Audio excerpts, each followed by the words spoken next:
Britain passed a miserable milestone of 100,000 COVID deaths this week. It's a grim statistic, a terrible toll which puts even more pressure on the vaccine rollout, not just to lead us out of lockdown, but to slash fatalities.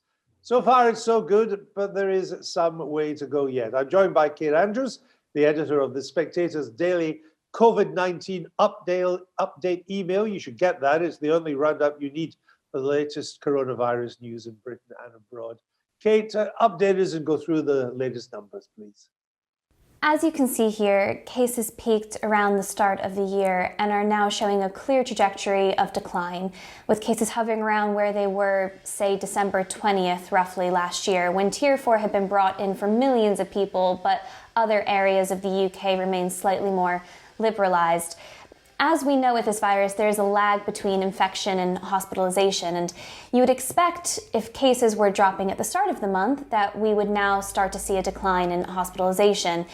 This is by no means reflecting the decline that you saw in cases in that previous slide, but we have had some positive news from the Health Service Journal this morning, showing that COVID positive patients in English hospitals fell by nearly 1,500 yesterday, and they're describing that as the biggest daily decline recorded since the start of the pandemic. It reflects another big decline, just over 1,000 on the 17th of April, which was the start of a very steep descent. But the fact is, Andrew, as you say, we've hopefully turned the tide on this wave of the virus, but that's not what's in the main news this week. The stark number of the week is 100,000, and that represents the UK's cumulative death toll, COVID death toll, since last spring. The Prime Minister addressed the nation this week, saying he was deeply sorry, that he accepts responsibility in his handling of this crisis, something that will no doubt be looked at in an inquiry down the line. But I think there's little doubt that the government wants certain parts of the crisis focused on more than others. And that is what is embodied in the vaccine race, and I can give you an update on that. Now, I don't want to get too optimistic because we are a year into this crisis. The UK is in its third lockdown, so let's not pretend things can't go wrong. But so far, it is looking like quite a remarkable success story. The UK's decision last year not to join the European Union in procuring vaccines and going in alone instead looks to be one of the best decisions it's made during the crisis, as well as the idea to invest across the board in multiple vaccines, despite at the time people thinking there was a relatively low probability that any of them would work. They secured over 350 million doses, and that's more than 4 jabs per adult. So that has been a remarkable success for the UK. And what you're looking at here in this graph has prompted some pretty wild behavior from the European Union this week, which understandably is growing increasingly desperate to get their hands on the vaccine, but less understandably has started to undermine diplomacy and order. This includes warning that it might restrict exports of vaccines made in the bloc, suggestion of the erosion of contract law, rejecting the notion of first come, first served. Now, the UK is trying to stay out of it. They're saying that this is a dispute between the EU and Big Pharma and the providers, but it is likely to be drawn in further, especially if pressure starts to mount for the UK once its most vulnerable members of the population are vaccinated to donate these vaccines to the rest of Europe. But there are other political problems for the UK, other fights to be had, and this is a graph showing the rate of vaccinations within the 4 nations, and highlights a problem that Boris Johnson has. Not that England isn't doing well, but he's up in Scotland today making the case for the Union, an issue that is becoming an increasing pressure point for the Prime Minister. And it's charts like this that the Prime Minister will use to make his case that the Union is stronger together, that Westminster really had a handle not just on procuring these vaccines, but also knowing how to administer them. But these are crucial weeks for the Prime Minister. He needs to meet his target of mid-February by having the most 4 vulnerable groups inoculated. Again, reasons to be hopeful. The current projections and forecasts would suggest that the UK might hit this target a day or 2 early, which you can see in this graph. which you can see in this graph. But this is not just about turning the tide on the virus. It's very much from a political perspective about turning the tide on how we view this government, its handling of COVID-19, and how efficient it really is.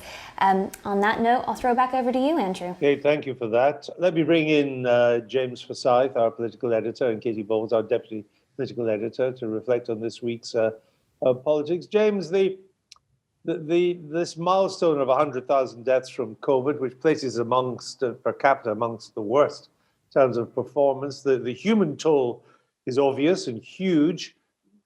Is the Prime Minister paying a political toll for it as well?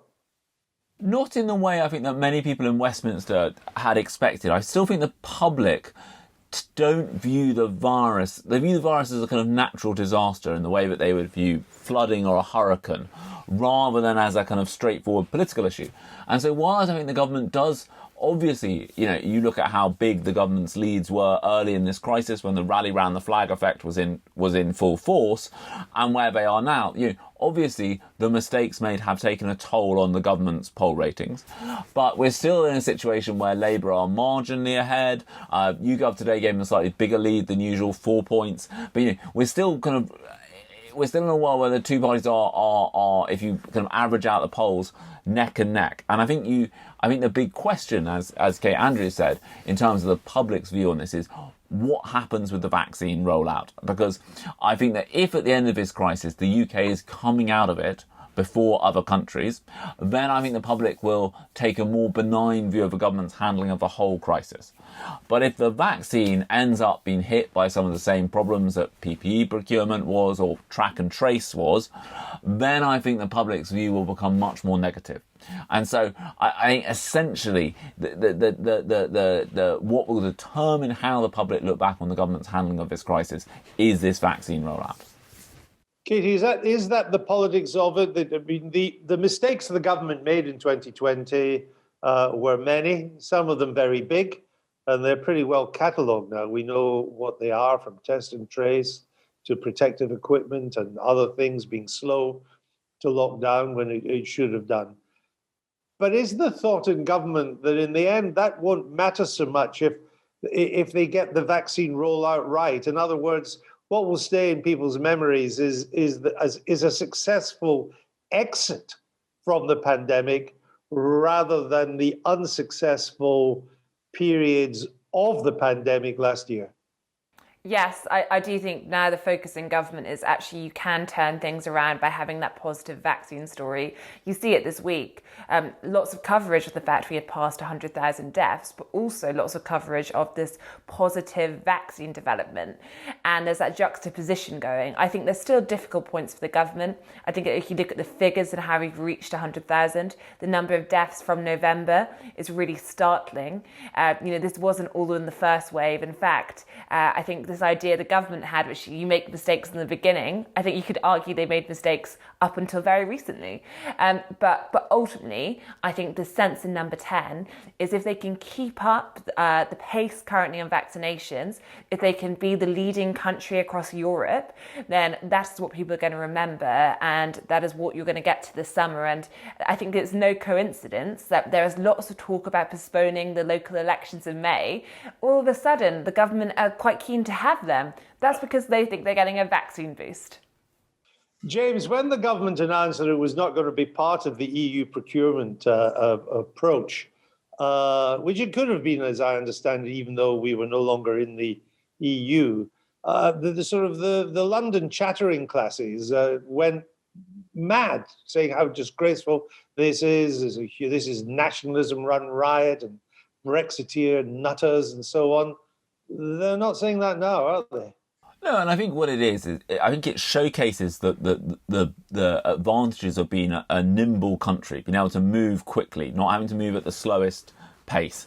The UK basically went for emergency authorization rather than the full authorization that the European Medicines Agency is going through with these vaccines, and the UK is essentially trying to get the vaccine rolled out as fast as it is produced, and I think that that has given the UK an advantage. I think the other big advantage the UK has is that it has the population in Europe that is by far the most willing to take the vaccine. So that means that you don't have to go slowly to try and build public confidence in the way that it's happening in some other countries. I don't think it's any coincidence, but Denmark is one of the EU countries that has made the most progress, and that has the second most pro-vaccination population in Europe after the UK. I think that public willingness to take the vaccine is a crucial part of the success of the UK vaccine rollout. Whereas in France, which is a rather surprisingly, quite frighteningly large anti-vax movement, so far less than 2% of the population have had the vaccine. We've seen Brussels sort of beat the drum this week, James, almost implying that they may be looking at stopping Pfizer exports from there to the United Kingdom, kind of implying that Britain should be sending over a chunk of its AstraZeneca supplies to the EU. The European press, very unimpressed with Brussels' record so far. How do you think this is going to work out? Well, I think the UK government is very keen to stay out of this row. Because I think it fears that there are European politicians looking for any excuse to essentially say, well, we're halting these Pfizer exports to the UK. So the UK is very keen to stay out of it. But one thing I would say is, look at the amount of noise the EU is making in this row. If you are confident that you have a legal remedy to your problem, you tend not to make a public song and dance about it. You just instruct your lawyers. So I think the fact that the EU is making this much of a, talking about the AstraZeneca's societal and moral obligations suggests that it isn't confident of a legal remedy. I think the UK's view is that when that Oxford University came to UK government and said, look, we want you to be happy with the vaccine deal we are negotiating, considering its importance. And the UK government said, look, we want a legally watertight guarantee that the UK will have first access to the doses produced in this country. That actually led to Oxford not partnering with Merck, the pharmaceutical company that they were expected to, and instead, with a bit of government matchmaking, partnering with AstraZeneca. But that is because the UK got more in its contract than just a best efforts clause, best endeavours clause, which is what the CEO of AstraZeneca says the EU has in its contract with AstraZeneca. So I think the UK, I think, is on stronger legal ground here in terms of having first refusal on the supply coming out of the UK. I think that it would be a massive step for all the reasons that Kate set out in her presentation if the EU were to go down the route that the German government is advocating and impose full-on export controls on vaccines from the bloc. If you had a situation where Pfizer were unable to fulfill a contract that has been signed and paid for with the UK government because of EU action, that would be quite a massive escalation. And Katie, we've seen some strange stories going around this. Not just the health commissioner from Greece saying, we don't believe in first come first serve, but this story in Handelsblatt, which the German financial paper, which is a paper I know a little bit about this paper. It has a incredible reverence for facts. It facts checks everything and has a kind of almost Germanic thoroughness about how it reports things. And yet it came out with a report that said the AstraZeneca vaccine was only effective for 8% of over 65s, which the German government and AstraZeneca both said is nonsense. And yet it doubled down on the story. What does the British government make of all this? I think ministers are perplexed. I think there's also a sense of annoyance. I think some are actually seething at what they see as disinformation in terms of what's coming out. Because also I think there's a sense, you touched on the fact that publication is known for actually wanting to publish facts. I think there is a sense that this isn't coming from nowhere. I think they worry that someone is actually negatively briefing within government against the Oxford vaccine, perhaps for reasons if you look at the whole events of the week. And as you say, the publication doubled down. And I think it adds to this thing that's there is a huge row going on at the moment about vaccine wars, about the Oxford vaccine, about the lack of supply. The EU haven't yet approved the Oxford vaccine. They can't actually use it yet. I think there are several million doses ready to go when they do approve it. But I think we're looking ahead now to Friday, when we're expecting it could be approved. And while I think the 8% efficacy line has been widely rebuffed, you've had the German government come out against it, I think that where these publications are still saying there could be something is it going to be approved for the elderly? Is there going to be an age limit in the EU approval? And I think the only way we're going to find out the truth in terms of this smoke and mirrors at the moment is a journalist having an incredibly bad week, or is there something more to it, is when they announce their decision on approval. Well, Vaccine Wars is the cover story of The Spectator this week. It's got a great cover and it's a 2-page spread on what's going on by Matthew Lynn. It's well worth a read.